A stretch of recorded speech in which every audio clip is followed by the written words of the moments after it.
Giants take the lead on one swing of the bat. Now, back to Willard and Dibs on 95.7 The Game. Giants, 1. Diamondbacks, none. What? That offense, man. Woo! Boy. Exciting. I mean, get your tickets now. Jeez. Woo! It's like the U.S. women's soccer team. Am I right? You didn't even get that because no, I got it. You don't care. No, I didn't. No, 0-0, and Carly Lloyd's all ticked off, and people are dancing on the field. Yeah. Middle of the night, and we're going to the knockout stage, and Carly's like, "You suck. Go sit down." Yeah. And play to win the game. You play to hit the post. Herm Edwards, 4:45 Love today. it. Yeah, Excited. Herm's coming on. The Giants just completed a homestand. You like quirky stats? Sure. All right, here we go. Giants Two-hitter quitter is what that was. Giants just completed a homestand with a 9-game homestand. 9-game homestand. They went 7-2. Okay. They scored more than 4 runs once. Once? Once. How many times did they score 4? As you like to say, 4 score. 4 score, which is the new motto. 4 score and 7 wins ago, they opened up a homestand. The Giants scored 4 or more. If we count the one where they scored more than 4, yes, that would be 4 or more. They scored for 3 other times. So 4 times they scored 4 or more in the 9 games. What was their record in those 4 games? 4-0. Okay. And how many runs did they score total in those 9 games? About 15? Well, let's see. I mean, probably closer to 20. No, I could do it. They had 10 in the series against the A's. You sure don't want to take out your iPhone and your little calculator? I got it. Okay, I got it. You relax. They scored 10. You keep track of this. 10 against the A's. Okay. And then against the Swaks, they scored 9. That's 19 so far. Thank and you. then in a 4-game series against the D-Smacks, they scored 11. So 30 runs in 9 games. That's 3 and change per game and 7 wins. Okay, there you have it. Pitching and defense. I think it's 3 1/3 to be exact. Yeah. 3.3. 3.3, and they went 7-2. Man. And they are 61-49. And for all of the farhanning and the gabing that we do in this town with our 61-49 baseball team, if they make the playoffs, you'll say what? Fill in the blank. About Farhan and Gabe. Oh, about Farhan and Gabe? About Farhan and Gabe. They know how to win a 1-0 game.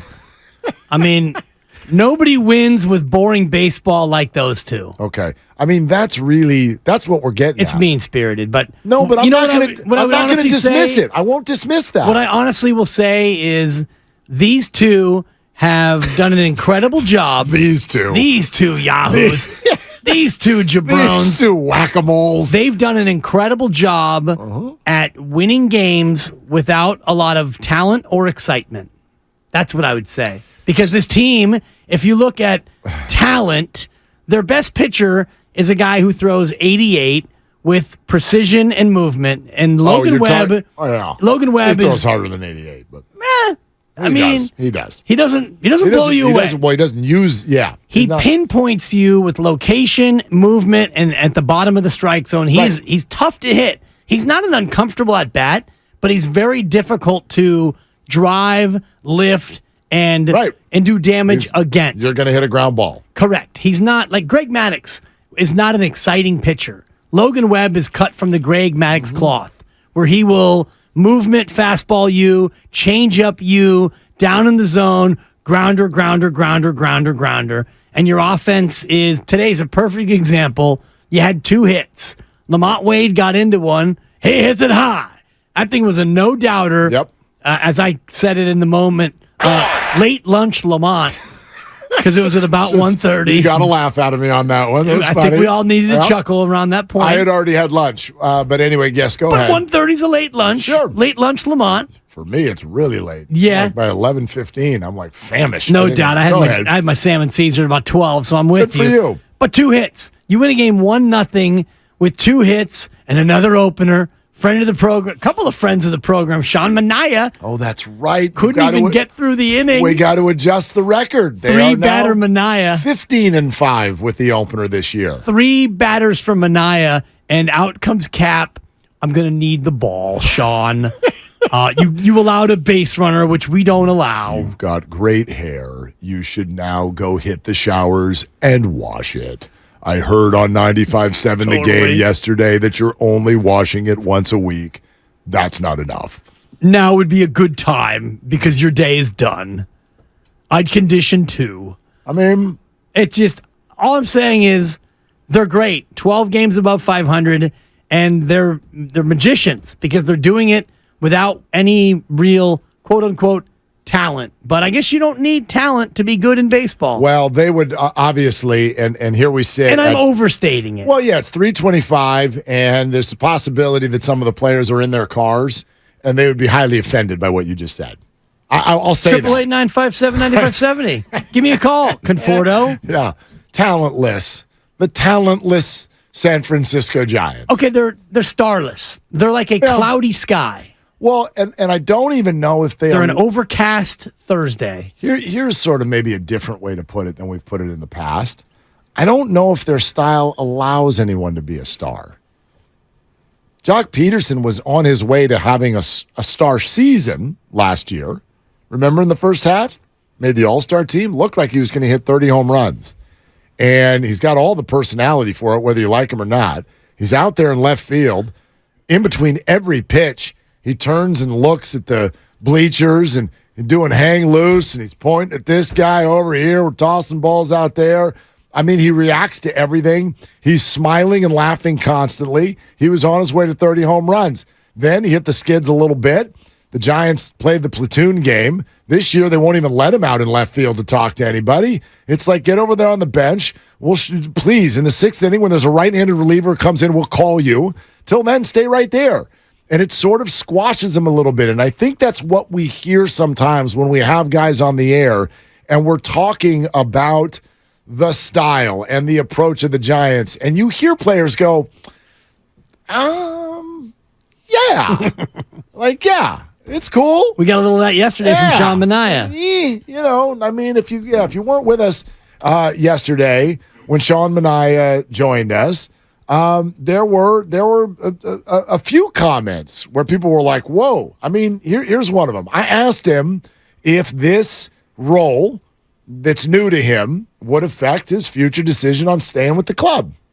I'm not saying I'm never going to start again. I'm not saying I'm, fully like a bullpen guy. I don't even know what my role is. I'm just kind of, pitching and, whatever the opportunity arises, then, I feel like I'm, adaptable and ready for that. Does that sound like someone who's like, I can't wait to pick up my option and be a Giant again next year so that I can, as you've pointed out, pitch in every single inning on the box score? I'm looking at his log right now, and he started 6 of his first 8 appearances. And other than that, after his time as a starter ended, he came in the 4th, 2nd, 5th. He came in the 1st, didn't start it. Then the 3rd, the 5th, the 3rd, the 8th, the 5th, the 7th, the 4th, 5th, 3rd, 2nd, 3rd, 9th, and today in the 6th. So when he says, I don't know what my role is, they don't know what his role is. His role is, we need a guy to come in and pitch. When I point at you, you pitch. Pitch. That's his role. That's your role. And it's all of their roles. He's pitched in every inning this year. He's come in almost every inning. And today, it was in the 6th. Go out there and start the 6th, but don't be our long guy.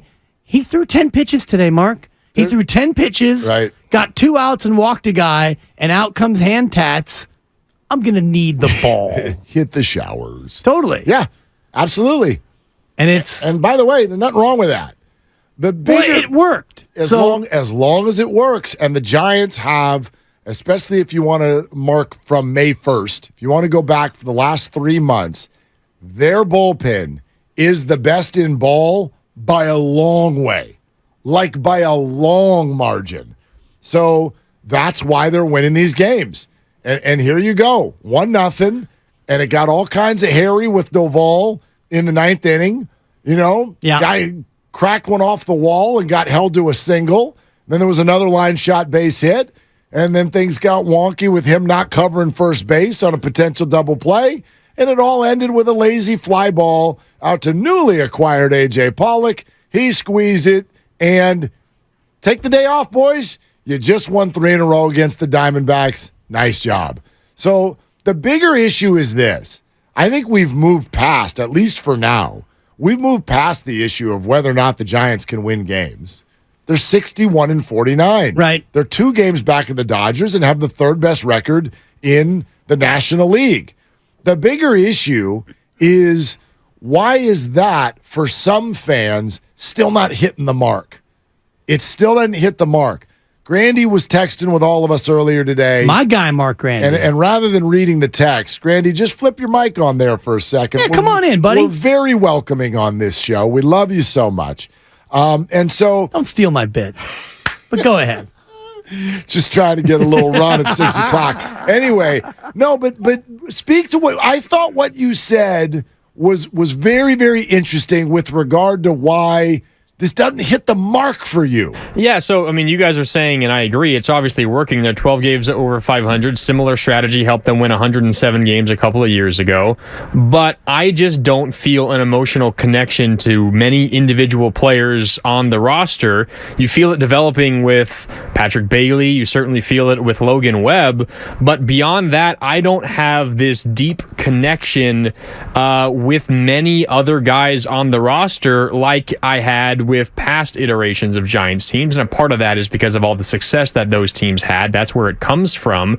But that feeling is also part of the reason why I was okay if they considered selling at the deadline, because I don't really have that much writing with any of these individuals. So I find myself asking, why am I not caring more about this team that's in the middle of a pennant race that could very well do damage in the postseason? And I think the answer, at least for me, is because I don't have that emotional connection to these individuals on this team, and as a result, I find it more difficult for me to care about the team as a whole. Yeah, there's one sentence in what you texted us earlier that jumped off the phone at me.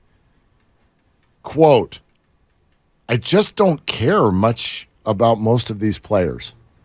Okay? Yeah. That to me is, in one sentence, what we're all searching for. I don't care about these players. Sure, the team's good, but I don't care about these players. Why not? Because you don't know them. Why don't you know them? Because most of them are either brand new or have been here for a short period of time and they've been up and down. Look at the pitchers today. Alexander, Beck, Minaya, Jackson, the other Rogers, and Camilo Doval. Doval's an all-star. The other Rogers, you got a couple of twins, so you know which one was it, T. Rogers or the other T. Rogers. This was the lefty today. This was the lefty. Jackson That's is mostly new. Yeah. Minaya has been here for a year and change. No, he's new this year too. Yeah, but those Tristan Beck, we had him on the show. Otherwise, you wouldn't know Tristan Beck, and Alexander's an opener. 4 shutout innings today. Yeah, so but that I think is Mark's point. Not to speak for my buddy Mark Randy. But you went through a lot of pitchers there. Okay. What if let's go to the people who carry bats on the San Francisco Giants. Now, we have to eliminate rookies from this conversation because that's not fair. They're rookies. So rookies show up when rookies show up. And in fact, I find that fans enjoy the rookies sometimes more. But if you have 4 rookies, it's hard if you're a casual fan to latch on to that. But new exciting players. Everybody, I feel like if you look at all these hitters, who gets talked about the most? Schmidt, Matos, Bailey, the rookies, the homegrown. Sable's a little different. That's a Rule 5 deal. But go to everybody who's not a rookie, who carries a bat on this team. Do you know how many of them right now just showed up this year for the first time? Conforto. And? Haniger, if he's healthy. Okay, not on the active roster right now. Right. But yes. A.J. Pollock, he's been here for 3 days. Right. Iser Diaz, who plays constantly. But that's pulled up. I'm ticking off example after example after example. But no, Diaz is he's a guy who allegedly carries a bat, although he doesn't use it very often. No, he does not. I think he's at one hit, so that's good. 053. My point is outside of the rookies, Pollock, as you said, he's been here for 48 hours. But Conforto is the only one. Let me give you some other examples, and I will ask, why don't you care about Wilmer Flores? Oh, no, you do care about Wilmer Flores, but... No, but Grandy doesn't. I don't care. Now, you said most. Do you care about Wilmer Flores, Grandy? I don't have a big emotional connection to him, no. I don't have a strong opinion about him. Thank you. You care about Jock Peterson? Okay. You care about Slate? Care about Austin Slater? Great against lefties. Okay. That, I think, is part of the point. Care about Brandon Crawford? If I may take the baton from Grandy for just a moment, because I kind of agree with what he's saying. Go ahead. No, it's a relay race. Shout out track and field, which is where we bonded today. Slater, not in the lineup today. Wilmer Flores, not in the lineup. Crawford, not in the lineup. I think it's the nature of what they do. And again, Mark Grandy made a great point about this leading to 107 wins and you're 12 above, and it works. But when it comes to emotional connection and you wanted to catch the game today, I love Wilmer Flores. He's their MVP this year, not in the lineup. Slates is unbelievably deadly against the lefty, not in the lineup. But that's the point, is you don't have everyday guys that you can latch on to, because it's you're in, you're out, it's platoon, it's matchups, and that leads to a lack of a connection. Interesting. Now you're different because you're hanging on every single pitch, and I'm not demeaning you for that because you're wonderful. I'm not trying. Thank you so much. I'm not trying to my make second favorite mark on this show. I bet. I'm not trying to say everybody's got to be like some other fan. You don't need to be like me. You don't need to be a diehard. You can be whatever you want to be. But just because a guy's not in the lineup one day, why does that mean suddenly, especially if he's been a successful player? Flores has been fantastic. He's been like one of the best hitters in baseball the last month. Yeah. Slates is elite against left-handers. Lamont Wade has been over. How about him? Exciting. Do you care about Wade? I care about Wade, you do? Grandy, do you care about Lamont Wade? I do like Lamont. You like Lamont. I got to admit that. Yeah. You know what I mean? If we play the game of care, don't care, and unfortunately you have to go deeper than the 25-man roster because this team is a constant shuffle, you're going to find that fans like Mark Grandy, and I'll put myself in that same bucket, going to be probably 2-to-1 ratio of don't care versus care. Just by the very nature of, Diaz and Wisely when he was up, and, Casey Schmidt. Nice little story, but I'm not going to stop what I'm doing to see a Casey Schmidt at bat. Well, yeah, for a while you did. I mean, people were doing about that. A week or two. No, it was about a month. It was I know. No, he was great. His first 3 weeks, he was fantastic. They've been great. And I know many people want to talk Giants, 888-957-9570, and we can go to the phones. But I think the way that they run the team is two things. It's very successful, but it also does not create attachment and excitement. I agree. But there are further questions there. I could be very, very... I have the ammunition to come back and say why. Because don't you think, at least before you get into a conversation like this, the question is simply, do you care about the Giants? And if your answer is yes, then why would your care about the team as a whole start to fall if they're 61-49, but the good players on there play 2/3 of the time instead of 3/3 of the time? Because I want to care about the players, and I want to care about a player knowing that player is going to play. Then care about him. Well, Wilmer Flores and Lamont Wade and Slates didn't play. Not today, but they usually do. If you were going to get a jersey right now of any player on the Giants, a position player. But that's that thing that we keep doing. No, but that's the thing. When it comes to attachment, that's the thing, But Mark. It's kind of funny. We talk about that, and quite frankly, the majority, we can Charles Barkley this if we want, the majority of the people who are talking about who need to go buy a jersey with another man's name on the back of it are kids. If you want to buy a jersey, buy a jersey. I have a Giants jersey. It doesn't have anybody's name on the back. Right. When I go to a baseball game, my goal is the Giants win. Sure. That's what I care about. Most people, when they buy jerseys, buy a jersey of a player, a favorite player. I get it. And when it comes to this team, if you were going to buy a jersey of a player, a favorite player, the number of options is fairly limited. Like Jock, for example. Of course it is. Jock will be gone. But what and if Conforto will be gone. Okay, so the obvious next question is, would you rather have that and be 49 and 61? I want both. Do you? Of course. I want both. And that's fair.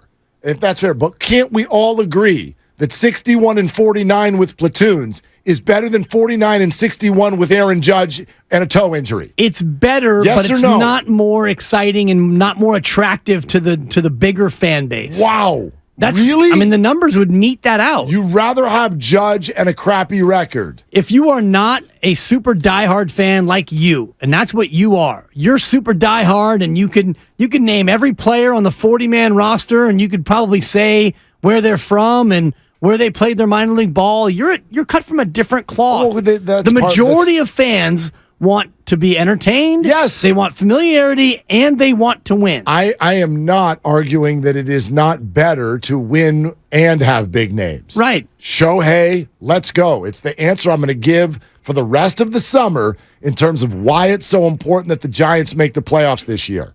I keep hearing conversations about, look, if they compete to the end and if they don't get there, but the young guys get experience, no. I believe it is imperative that the Giants make the playoffs this year because Shohei needs to see that. Yeah. It is that important to me. So the urgency is there. So I'm going to agree with you 100% with regard to that being goal number one, as I believe it always has been. It's why they keep showing up with their $300 million trying to get someone to take it. I think they agree with that too. They have not been able to push the ball across the line there yet.